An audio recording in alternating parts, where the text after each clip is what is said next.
Once upon a time, there was a little girl. Her name was Lily. Nobody really cared about Lily. She was born in India. Her father had a job there. He was a British man. He worked for the government. He was very busy with his job. Her mother was very beautiful. She liked to go to parties. She went to parties all the time. So, an Indian woman helped take care of Lily. The woman's name was Priya. Priya was paid to look after the little girl. Lily was not a pretty child. She had a thin, angry face. Her hair was thin and yellow. She was always telling Priya what to do. Priya had to do what Lily said. Lily never thought about other people. She only thought about herself. She was a selfish, unkind, and angry little girl. One very hot morning, Lily woke up. She was about 9 years old. She looked around. Priya was not there. Instead, there was a different Indian helper by her bed. "What are you doing here?" she asked, sounding cross. "Go away. Send Priya to me right now." The woman looked scared. "I'm sorry, Miss Lily," she said. She can't come." Something strange was happening that day. Some of the house helpers were not there. Everyone looked afraid. But nobody told Lily anything. Priya still did not come. So, Lily went outside. She went into the garden. She played by herself under a big tree. She pretended to make her own flower garden. She picked big red flowers. She pushed them into the ground. All the time she was saying to herself, "I hate Priya. I will hit her when she comes back." Just then, she saw her mother. Her mother was coming into the garden. She was with a young English man. They did not see Lily. Lily listened to what they were saying. "It's very bad, isn't it?" her mother asked. She sounded worried. "Very bad," the young man answered. He sounded serious. "People are dying like flies. It's dangerous to stay in this town. You should go to the hills. There is no sickness there." "Oh, I know," her mother cried. "We must leave soon." Suddenly they heard loud cries. The cries came from the servants' rooms. The rooms were at the side of the house. "What's happened?" Lily's mother cried. She sounded wild. "I think one of your servants has just died," the young man said. "You didn't tell me the sickness is here in your house." "I didn't know," she screamed. "Quick, come with me."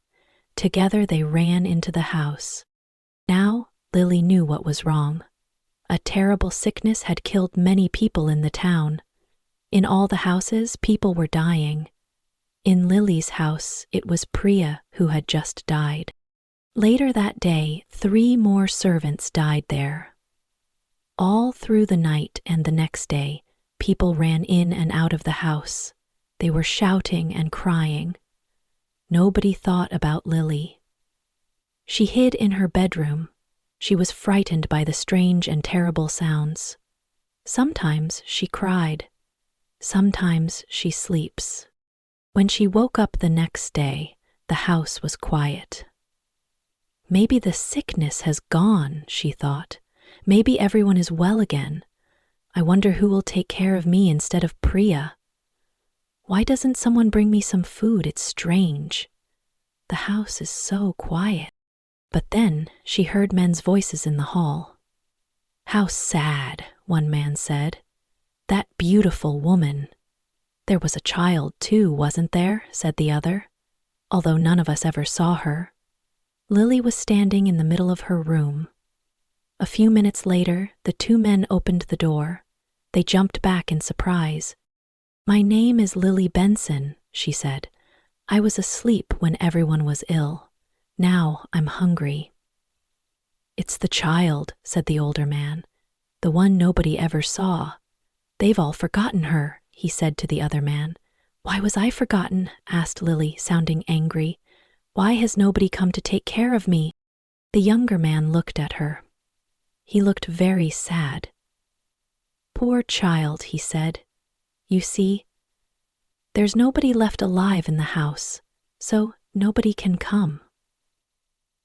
In this strange and sudden way, Lily learned that both her mother and her father had died. The few servants who had not died had run away in the night. No one had remembered little Lily. She was all alone. Because she had never really known her parents, she did not miss them at all. She only thought of herself. She thought about what she wanted. She thought about what would happen to her now. Where will I live? She wondered. I hope I'll stay with people who let me do what I want. First, she was taken to an English family. The family had known her parents. She did not like their untidy house. She did not like their noisy children. She liked to play by herself in the garden. One day she was playing her favorite game. She was pretending to make a garden. One of the children, a boy named Owen, offered to help. Go away, cried Lily. I don't want your help. For a moment Owen looked angry. Then he began to laugh. He danced around Lily.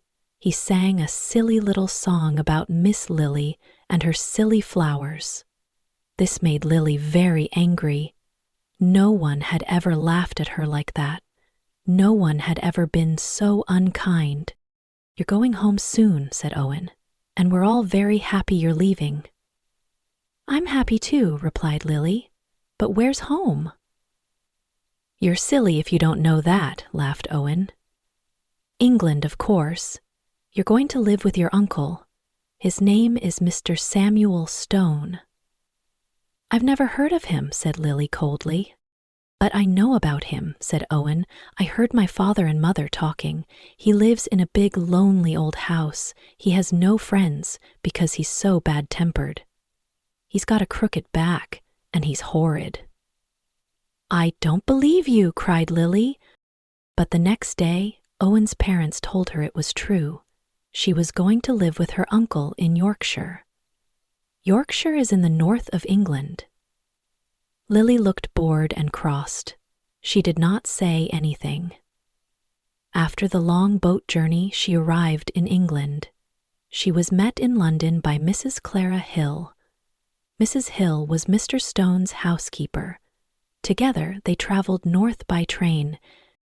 Mrs. Hill was a large woman. She had a very red face and bright black eyes. Lily did not like her, but that was not surprising. Lily did not usually like people. Mrs. Hill did not like Lily either. What a disagreeable child, thought the housekeeper. But maybe I should talk to her. I can tell you a bit about your uncle if you like, she said aloud. He lives in a big old house. It's a long way from anywhere. There are nearly 100 rooms, but most of them are shut and locked. There's a big park around the house. There are all kinds of gardens. Well, what do you think of that? Nothing, replied Lily. It doesn't matter to me. Mrs. Hill laughed. You're a hard little girl. Well, if you don't care, Mr. Stone doesn't either. He never spends time on anyone. He's got a crooked back, you see. He's always been rich, but he was never really happy until he gets married. Married? Repeated Lily, sounding surprised. Yes. He married a sweet, pretty girl. He loved her very much, so when she died— Oh, did she die? Asked Lily, sounding interested. Yes, she did, and now he doesn't care about anybody. If he's at home, he stays in his room. He sees nobody. He won't want to see you, so you must stay out of his way. Do what you're told. Lily stared out of the train window.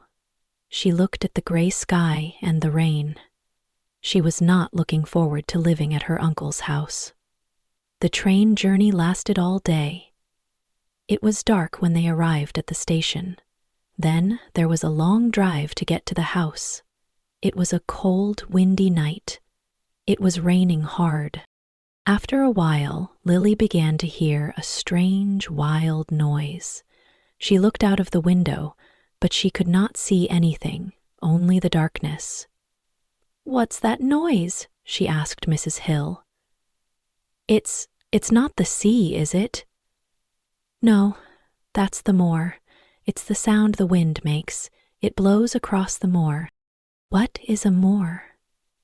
"It's just miles and miles of wild land. There are no trees or houses. Your uncle's house is right on the edge of the moor." Lily listened to this strange, frightening sound. "I don't like it," she thought. "I don't like it." She looked more disagreeable than ever. They arrived at a very large old house.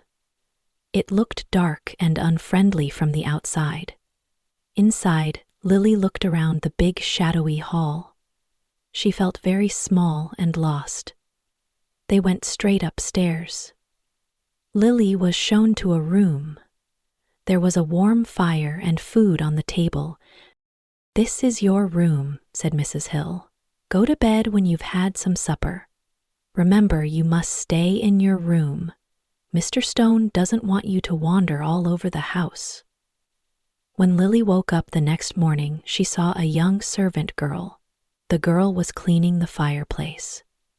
The room seemed dark and strange. There were pictures of dogs, horses, and ladies on the walls. It was not a child's room at all. From the window, she could not see any trees or houses, only wild land. It looked like a kind of purple sea. "Who are you?" she asked the servant coldly.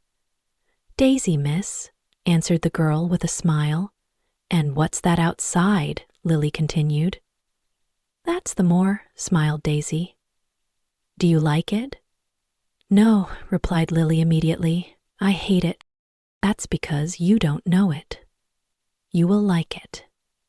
"I love it. It's lovely in spring and summer. There are flowers then.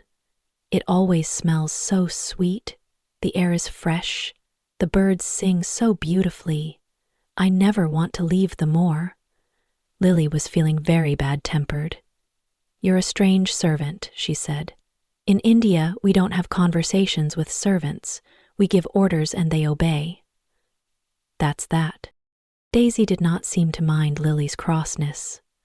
"I know. I talk too much," she laughed. "Are you going to be my servant?" asked Lily. "Well, not really. I work for Mrs. Hill. I'm going to clean your room and bring you your food, but you won't need a servant except for those things." "But who's going to dress me?" Daisy stopped cleaning. She stared at Lily. "You cannot dress yourself this soon?" she asked, shocked. "What do you mean? I don't understand your language." "Oh, I forgot. We all speak the Yorkshire way here. But of course, you don't understand that. I meant to say, can't you put on your own clothes?" "Of course not. My servant always used to dress me." "Well, I think you should learn to dress yourself. My mother always says people should be able to take care of themselves, even if they're rich and important." Lily was furious with Daisy. "It's different in India." "You don't know anything about India, or about servants, or about anything. You...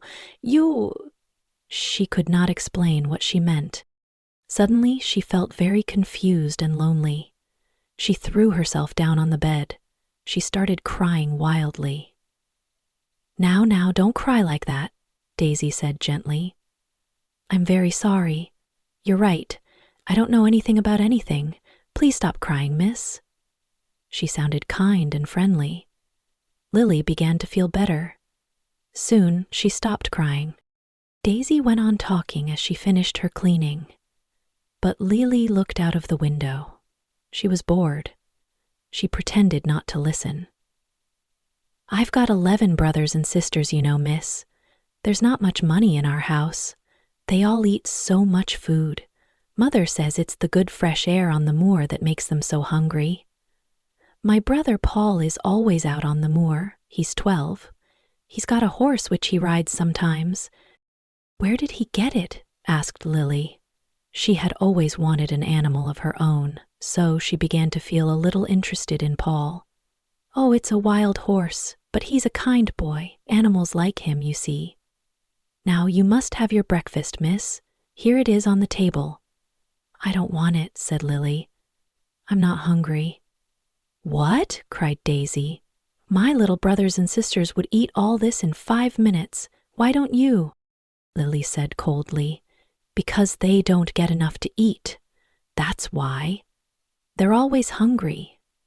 You're very lucky to have the food. Lily said nothing, but she drank some tea. She ate a little bread. Now put a coat on. Run outside to play, said Daisy. It'll do you good to be in the fresh air. Lily looked out of the window at the cold gray sky. Why should I go out on a day like this? She asked. Well, there's nothing to play with indoors, is there? Lily realized Daisy was right. But who will go with me? She said. Daisy stared at her. Nobody. You'll have to learn to play by yourself. Paul plays by himself on the moor for hours. He plays with the wild birds, the sheep, and the other animals. She looked away for a moment. Perhaps I shouldn't tell you this, but one of the world gardens is locked up. Nobody's been in it for 10 years. It was Mrs. Stone's garden. When she died so suddenly, Mr. Stone locked it. He buried the key. Ooh! I must go. I can hear Mrs. Hill's bell ringing for me.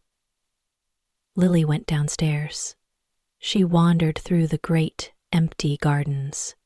Many of the fruit and vegetable gardens had walls around them, but there were no locked doors. She saw an old man. He was digging in one of the vegetable gardens, but he looked cross and unfriendly, so she walked on. How ugly it all looks in winter, she thought. But what a mystery the locked garden is. Why did my uncle bury the key? If he loved his wife, why did he hate her garden? Maybe I'll never know. I don't suppose I'll like him if I ever meet him, and he won't like me. So I won't be able to ask him. Just then she noticed a robin. The robin was singing to her from a tree. The tree was on the other side of a wall. I think that tree's in the secret garden, she told herself. There's an extra wall here. There's no way in. She went back to where the gardener was digging. She spoke to him. At first he answered in a very bad-tempered way, but suddenly the robin flew down near them. The old man began to smile. He looked like a different person then. Lily thought how much nicer people looked when they smiled. The gardener spoke gently to the robin. The pretty little bird hopped on the ground near them. He's my friend, he is, said the old man. There aren't any other robins in the garden, so he's a bit lonely. He spoke in a strong Yorkshire way. Lily had to listen carefully to understand him. She looked very hard at the robin. I'm lonely too, she said. She had not realized this before. What's your name? She asked the gardener. Walter Green. I'm lonely myself. The robin's my only friend, you see. I haven't got any friends at all, said Lily. Yorkshire people always say what they are thinking. Old Walter was a Yorkshire moorman. We're alike, you and me, he told Lily. We're not pretty to look at. We're both very disagreeable. Nobody had ever said this to Lily before. Am I really as ugly and disagreeable as Walter? She wondered. Suddenly, the robin flew to a tree near Lily. The robin started singing to her. Walter laughed loudly. Well, he said, he wants to be your friend. Oh, would you please be my friend? She whispered to the robin. She spoke in a soft, quiet voice. Old Walter looked at her in surprise. You said that really nicely, he said. You sound like Paul when he talks to animals on the moor. Do you know Paul? Asked Lily. But just then the robin flew away. Oh, look! He's flown into the garden with no door. Please, Walter, how can I get into it? Walter stopped smiling. He picked up his spade. You can't. That's that. It's not your business. Nobody can find the door. Run away and play, will you? I must get on with my work." He walked away. He did not even say goodbye. In the next few days, Lily spent almost all her time in the gardens. The fresh air from the moor made her hungry. She was becoming stronger and healthier. One day she noticed the robin again. He was on top of a wall. He was singing to her. "Good morning. Isn't this fun? Come this way," he seemed to say. He hopped along the wall. Lily began to laugh. She danced along beside him. "I know the secret garden is on the other side of this wall," she thought excitedly. "And the robin lives there. But where's the door?" That evening she asked Daisy to stay and talk to her beside the fire after supper. They could hear the wind blowing around the old house. But the room was warm and comfortable. Lily only had one idea in her head. "Tell me about the secret garden," she said. "Well, all right then, miss. But we are not supposed to talk about it, you know." It was Mrs. Stone's favorite garden. She and Mr. Stone used to take care of it themselves. They spent hours there. They were reading and talking. They were very happy. They used the branch of an old tree as a seat. But one day when she was sitting on the branch, it broke. She fell. She was very badly hurt. The next day she died. That's why he hates the garden so much. He won't let anyone go in there. "How sad," said Lily. "Poor Mr. Stone." It was the first time that she had ever felt sorry for anyone. Just then, as she was listening to the wind outside, she heard another noise in the house. "Can you hear a child crying?" she asked Daisy. Daisy looked confused. "No," she replied. "No, I think it must be the wind." But at that moment the wind blew open their door. They heard the crying very clearly. "I told you!" cried Lily at once. Daisy shut the door. "It was the wind," she repeated. But she did not speak in her usual natural way. Lily did not believe her. The next day it was very rainy, so Lily did not go out. Instead, she decided to wander around the house. She looked into some of the 100 rooms that Miss Hill had told her about. She spent all morning going in and out of dark, silent rooms. The rooms were full of heavy furniture and old pictures. She saw no servants at all. She was on her way back to her room for lunch when she heard a cry. "It's a bit like the cry that I heard last night," she thought. Just then, the housekeeper, Mrs. Hill, appeared. She had her keys in her hand. "What are you doing here?" she asked, sounding cross. "I didn't know which way to go. I heard someone crying," answered Lily. "You didn't hear anything. Go back to your room now. If you don't stay there, I'll lock you in." Lily hated Mrs. Hill for this. "There was someone crying. I know there was," she said to herself. "But I'll find out who it is soon." She was almost beginning to enjoy herself in Yorkshire. When Lily woke up 2 days later, the wind and rain had all disappeared. The sky was a beautiful blue. "Spring will be here soon," said Daisy happily. "Love the moor then when it's full of flowers and birds." "Could I get to them all?" asked Lily. "You've never done much walking, have you?" "I don't think you could walk the 5 miles to our cottage. But I'd like to meet your family," Lily said. Daisy looked at the little girl for a moment. She remembered how disagreeable Lily had been when she first arrived, but now Lily looked interested and friendly. "I'll ask my mother," said Daisy. "She can always think of a good plan. She's sensible, hardworking, and kind. I know you'll like her. I like Paul, although you've never seen him." "I wonder what Paul will think of you." "He won't like me," said Lily. "No one does. But do you like yourself?" "That's what Mother would ask." "No, not really. I've never thought of that." "Well, I must go now. It's my day off, so I'm going home to help my mother with the housework. Goodbye, miss. See you tomorrow." Lily felt lonelier than ever when Daisy had gone, so she went outside. The sunshine made the gardens look different. The change in the weather had even made Walter easier to talk to. "Can you smell spring in the air?" he asked her one day. "Things are growing deep down in the ground. Soon you'll see little green shoots coming up. Young plants they are. You watch them." "I will," replied Lily. "Oh, there's the robin." The little bird hopped onto Walter's spade. "Are things growing in the garden where he lives?" "What garden?" said Walter in his bad-tempered voice. "You know, the secret garden. Are the flowers dead there?" She really wanted to know the answer. "Ask the robin," said Walter crossly. "He's the only one who's been in there for the last 10 years. 10 years was a long time. Lily thought she had been born 10 years ago.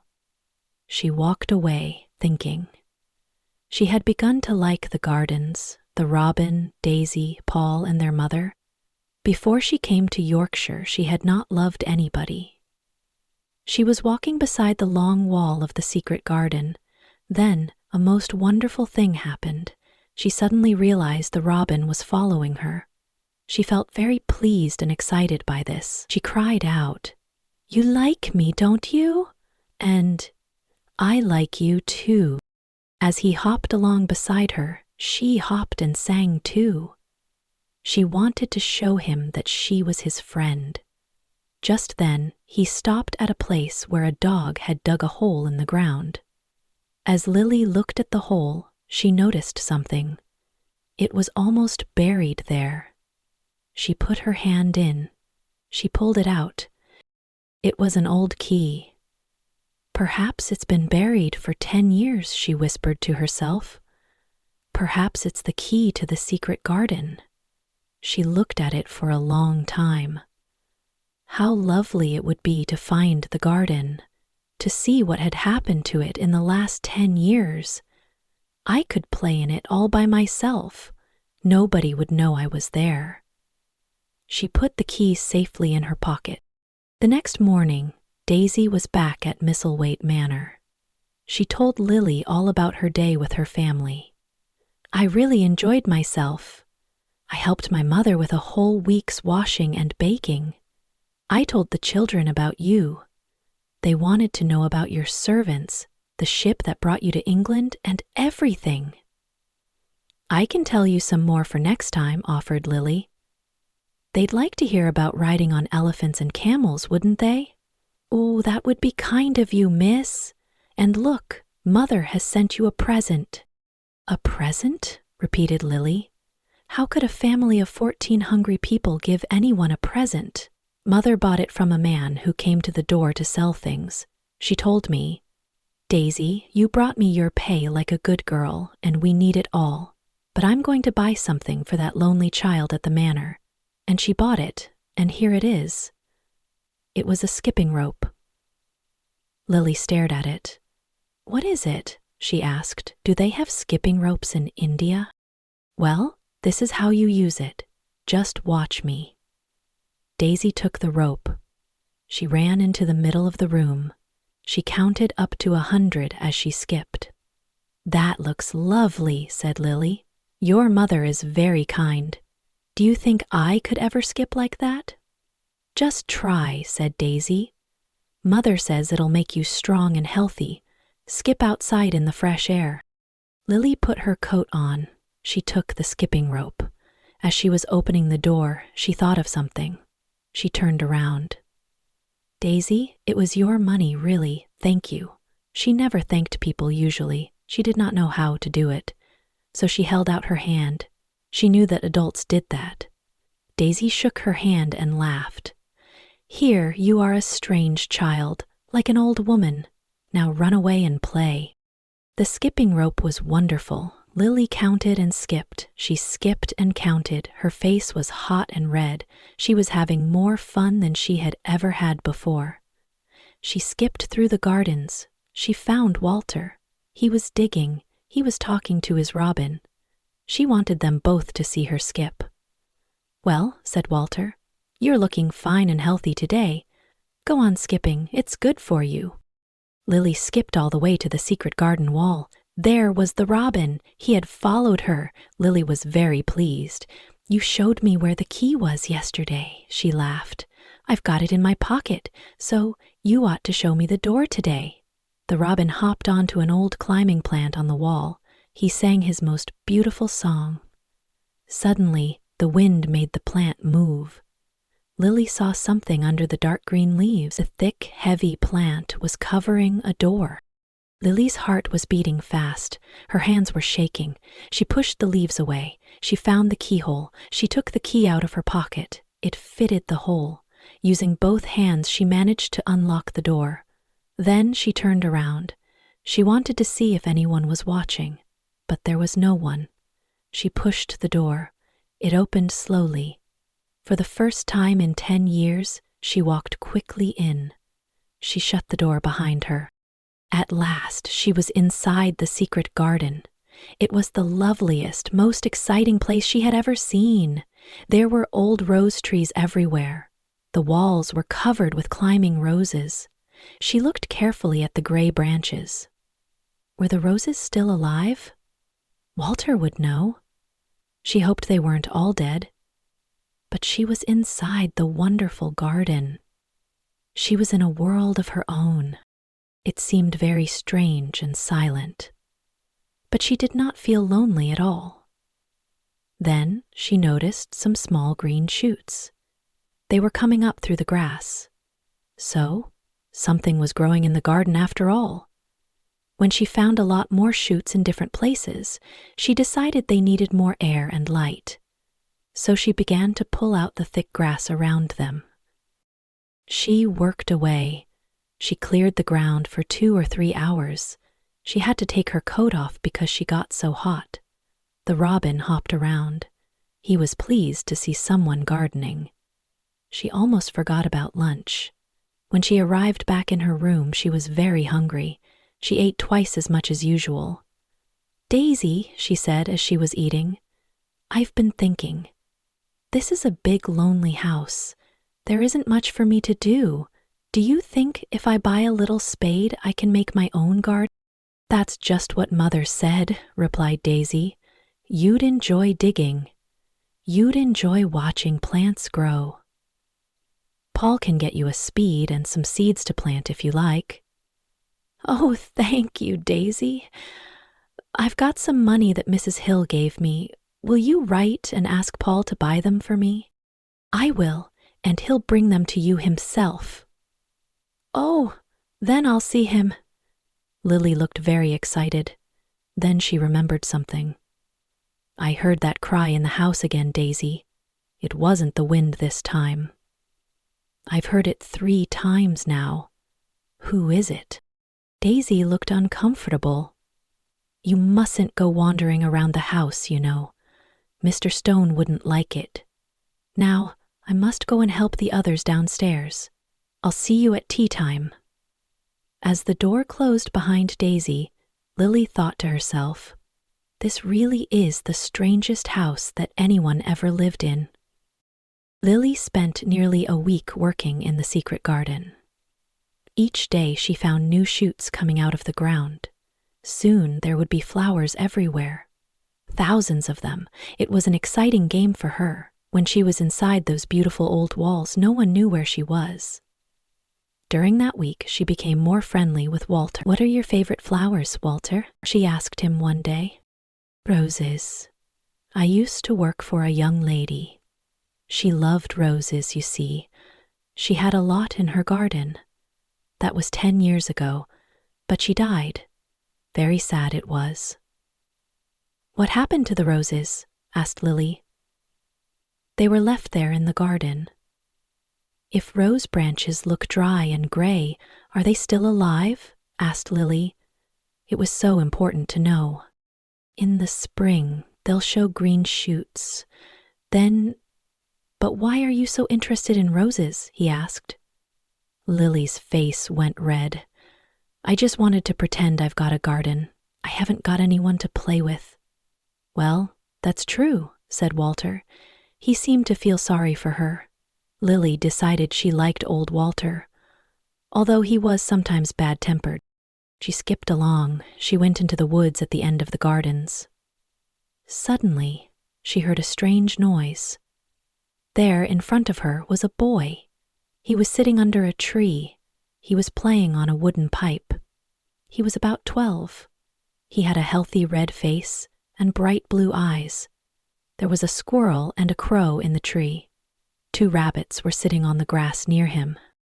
"They're listening to the music," thought Lily. "I mustn't frighten them." She stood very still. The boy stopped playing. "That's right," he said. "Animals don't like it if you move suddenly. I'm Paul. You must be Miss Lily. I've brought you the speed and the seeds." He spoke in an easy, friendly way. Lily liked him at once. As they were looking at the seed packets together, the robin hopped onto a branch near them. Paul listened carefully to the robin's song. "He's saying he's your friend," he told Lily. "Really? Oh, I am pleased he likes me. Can you understand everything that birds say?" "I think I do, and they think I do. I've lived on the moor with them for so long, sometimes I think I am a bird or an animal, not a boy at all." His smile was the widest she had ever seen. He explained how to plant the seeds. Suddenly he said, "I can help you plant them. Where's your garden?" Lily went red, then white. She had never thought of this. What was she going to say? "Could you keep a secret?" "It's a great secret. If anyone discovers it, I'll die." "I keep secrets for all the wild birds and animals on the moor, so I can keep yours too," he replied. "I've stolen a garden," she said very fast. "Nobody goes into it, nobody wants it. I love it, nobody takes care of it. They're letting it die." She threw her arms over her face. She started crying.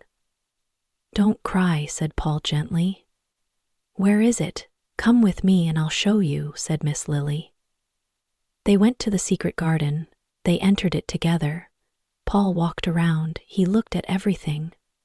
"Daisy told me about this place, but I never thought I'd see it," he said. "It's wonderful." "What about the roses?" asked Lily worriedly. "Are they still alive?" "What do you think?" "Look at these shoots on the branches.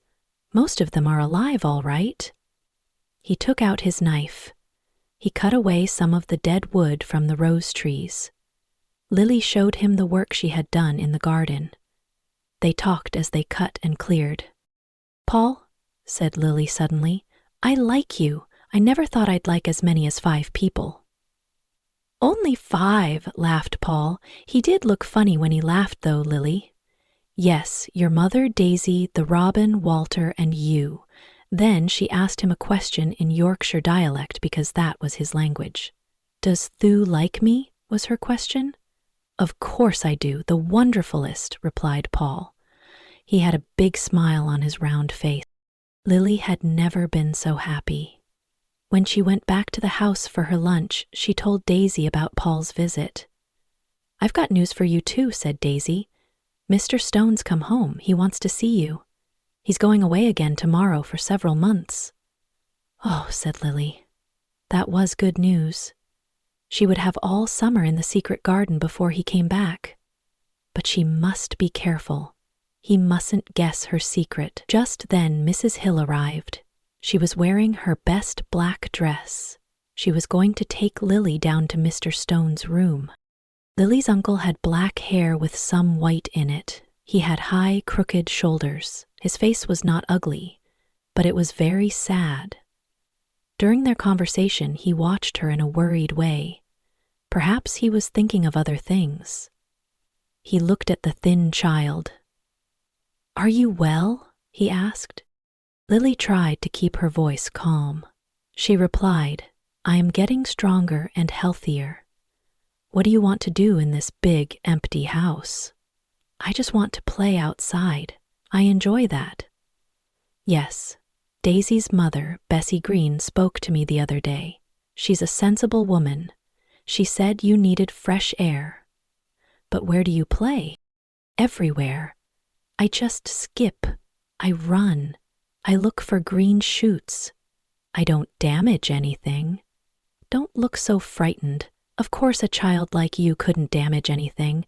Play where you like. Is there anything that you want?" Lily came a step nearer to him. Her voice shook a little as she spoke. Could I have a bit of garden?" Mr. Stone looked very surprised. "To plant seeds in? To make them come alive?"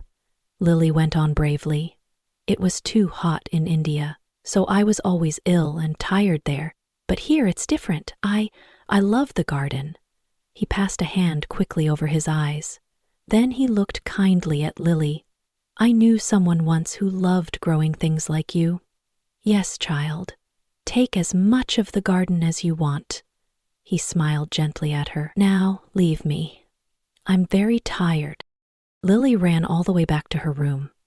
"Daisy," she shouted, "Mr. Stone's really a nice man, but he looks very unhappy. He said I can have my own garden." She was planning to work in the garden with Paul every day. She wanted to make it beautiful for the summer. Lily spent nearly a week working in the secret garden. Each day she found new shoots coming out of the ground. Soon there would be flowers everywhere, thousands of them. It was an exciting game for her. When she was inside those beautiful old walls, no one knew where she was. During that week, she became more friendly with Walter. Walter was often digging in one of the vegetable gardens.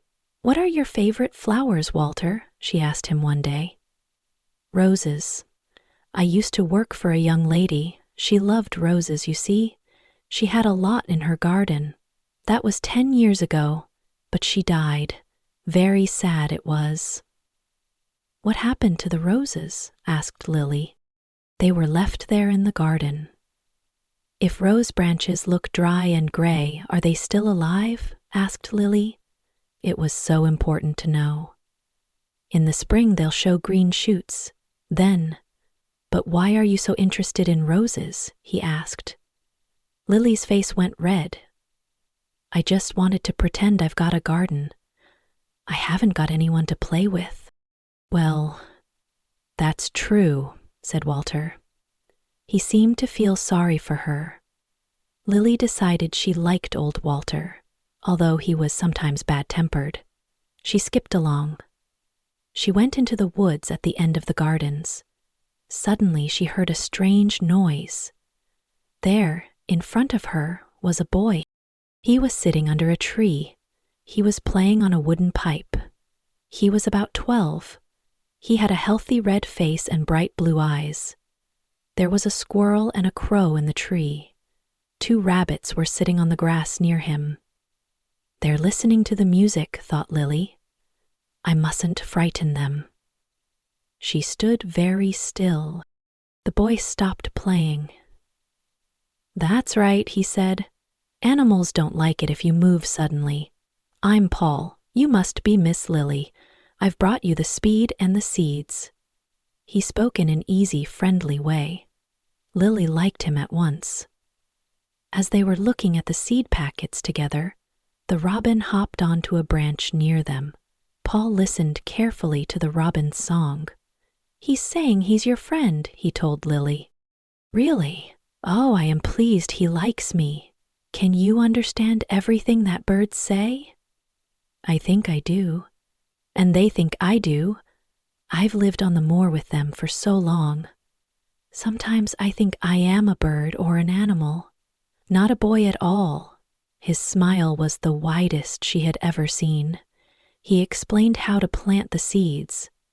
Suddenly he said, "I can help you plant them. Where's your garden?" Lily went red, then white. She had never thought of this. What was she going to say? "Could you keep a secret? It's a great secret. If anyone discovers it, I'll die. I keep secrets for all the wild birds and animals on the moor. So I can keep yours too," he replied. "I've stolen a garden," she said very fast. "Nobody goes into it. Nobody wants it. I love it. Nobody takes care of it. They're letting it die." She threw her arms over her face. She started crying. "Don't cry," said Paul gently. "Where is it? Come with me, and I'll show you," said Miss Lily. They went to the secret garden. They entered it together. Paul walked around. He looked at everything. "Daisy told me about this place, but I never thought I'd see it," he said. "It's wonderful." "What about the roses?" asked Lily worriedly. "Are they still alive?" "What do you think? Look at these shoots on the branches. Most of them are alive, all right." He took out his knife. He cut away some of the dead wood from the rose trees. Lily showed him the work she had done in the garden. They talked as they cut and cleared. "Paul," said Lily suddenly, "I like you. I never thought I'd like as many as 5 people." "Only 5, laughed Paul. He did look funny when he laughed, though, Lily. "Yes, your mother, Daisy, the robin, Walter, and you." Then she asked him a question in Yorkshire dialect because that was his language. "Does thou like me?" was her question. "Of course I do. The wonderfulest," replied Paul. He had a big smile on his round face. Lily had never been so happy. When she went back to the house for her lunch, she told Daisy about Paul's visit. "I've got news for you too," said Daisy. "Mr. Stone's come home. He wants to see you. He's going away again tomorrow for several months." "Oh," said Lily. That was good news. She would have all summer in the secret garden before he came back. But she must be careful. He mustn't guess her secret. Just then, Mrs. Hill arrived. She was wearing her best black dress. She was going to take Lily down to Mr. Stone's room. Lily's uncle had black hair with some white in it. He had high, crooked shoulders. His face was not ugly, but it was very sad. During their conversation, he watched her in a worried way. Perhaps he was thinking of other things. He looked at the thin child. "Are you well?" he asked. Lily tried to keep her voice calm. She replied, "I'm getting stronger and healthier. What do you want to do in this big, empty house?" "I just want to play outside. I enjoy that." "Yes." Daisy's mother, Bessie Green, spoke to me the other day. She's a sensible woman. She said you needed fresh air. But where do you play? "Everywhere. I just skip. I run. I look for green shoots. I don't damage anything." "Don't look so frightened. Of course, a child like you couldn't damage anything. Play where you like. Is there anything that you want?" Lily came a step nearer to him. Her voice shook a little as she spoke. Could I have a bit of garden?" Mr. Stone looked very surprised. "To plant seeds in? To make them come alive?" Lily went on bravely. "It was too hot in India, so I was always ill and tired there. But here it's different. I love the garden." He passed a hand quickly over his eyes. Then he looked kindly at Lily. "I knew someone once who loved growing things like you. Yes, child, take as much of the garden as you want." He smiled gently at her. "Now, leave me. I'm very tired." Lily ran all the way back to her room. "Daisy," she shouted, "Mr. Stone's really a nice man, but he looks very unhappy. He said I can have my own garden." She was planning to work in the garden with Paul every day. She wanted to make it beautiful for the summer. Now we move on. Lily and Paul were doing a lot of work in their secret garden. Each day they saw new leaves and shoots. The flowers were growing. It was very exciting. Lily was happier than she had ever been. She was making her own flowers in the soil. One day, Lily said to Paul, "This garden is so lovely. I wish someone else could share it." Paul had an idea. "There is the Master Samuel's boy. You know, the one who cries at night. He is always sick and sad." Lily nodded. She had heard the boy but had never seen him. Maybe he would like the garden, she said. Let's find out, said Paul. Meeting George. That night, Lily lay in bed thinking about the crying boy, George. She wondered why he was so sad and why she had never seen him. The next day she asked Daisy about George. Oh, he is a poor boy. He is always sick and sad, said Daisy. He never leaves his room. The Master Samuel is always worried about him. He is a secret. Lily thought about George all day as she worked in the garden with Paul. She wondered what it would be like to be trapped inside all the time. That afternoon, Lily made up her mind to find George and invite him to see the secret garden. The following day, Lily went to see Mrs. Hill. Please, can you tell me about George? Asked Lily. Mrs. Hill looked surprised. Why do you ask? She said. I have heard him crying and I want to help him, said Lily. Mrs. Hill was quiet for a moment. Then she said, He is a very sad boy, miss. He is ill and thinks he is going to die. Nobody can make him happy. Maybe I can, said Lily. Please, can I meet him? Mrs. Hill shook her head. I don't think Master Samuel would allow it, she said. But I will ask him. Later that day, Mrs. Hill came to Lily's room. Master Samuel said you can meet George, she said, but you must be very gentle with him. He is not used to visitors. Lily was so excited she almost cried. Thank you, she said. Thank you. The next morning, after breakfast, Lily was taken to George's room. She knocked softly on the door. A weak voice said, Come in. Lily opened the door and stepped inside. It was a big room with pretty old stuff and big pictures. In the bed was a boy. He was tired and cross. He had a thin, white, tearful face. He looked at Lily. Who are you? He whispered. Are you a dream? No, I'm not. I'm Lily Benson. Mr. Samuel is my uncle. He is my father, said the boy. I am George. Oh, said Lily. I never knew he had a son. Well, nobody tells me anything about him. I'm ill, you see. I don't want people to see me and talk about me. I think I'm going to die. What a strange house this is, thought Lily. So many secrets. Does your father come and see you often? She asked. Not often. He doesn't like seeing me because it makes him remember my mother. She died when I was born, so I think he almost hates me. Why do you say you're going to die? Asked Lily. I've always been ill. I've nearly died several times, and my back is never very strong. My doctor thinks that I'm going to die, but he's my father's cousin and very poor, so he'd like me to die. Then he'd get all the money when my father dies. He gives me medicine and tells me to rest. Lily knew she had to do something to help. She thought about the secret garden, the fresh air, and Paul, and she had an idea. George, she said, I think you should come and see my secret garden. George looked surprised. What secret garden? He asked. Lily told him all about the garden, the locked door, the buried key, and the beautiful flowers. It sounds lovely, said George, but I can't walk, and I'm too tired to go anywhere.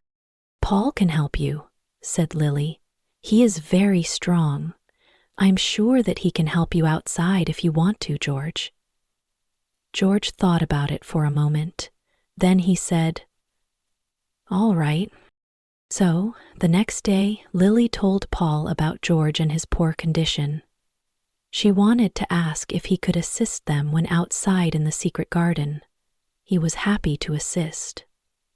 So he offered his expertise to give support to the sick boy. Paul was so strong that he was able to carry George. George and the secret garden. Lily, Paul, and George waited in the garden. It was time to see what George thought of the secret garden. George gasped with happiness. This is the most beautiful place I have ever seen, he gasped. Lily smiled. I thought you might like it." From that day on, Lily, Paul, and George spent every afternoon in the secret garden. Paul would carry George into the garden each day. They would all sit under the trees, and Lily and Paul would tell George stories about the moor, the animals, and the flowers. George began to laugh and smile. He became healthier with each day, just like Lily had. He even learned how to stand with assistance from his good friend Paul. One afternoon, as they were sitting in the garden, George said, "I feel so much better now. I think I am going to live." Lily and Paul were very happy. "We knew you would get better," said Lily. Paul then turned to them both and said that he had to leave them as he was required to assist his mother at home. He bid them both farewell and quickly exited the garden. From that day, George could walk and run.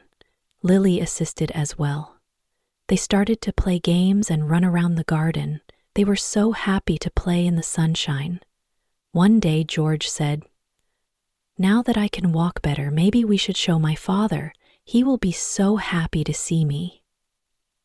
Lily smiled. "That is a great idea. Let's go." Mr. Samuel and the Secret. Lily and George walked back to the house. They could not find Mr. Samuel, but Mrs. Hill could help. Mrs. Hill was surprised to see George walking. "What is this?" she asked. "We wanted to see my father. Where is he?" responded George. Mrs. Hill responded that he was in his office working.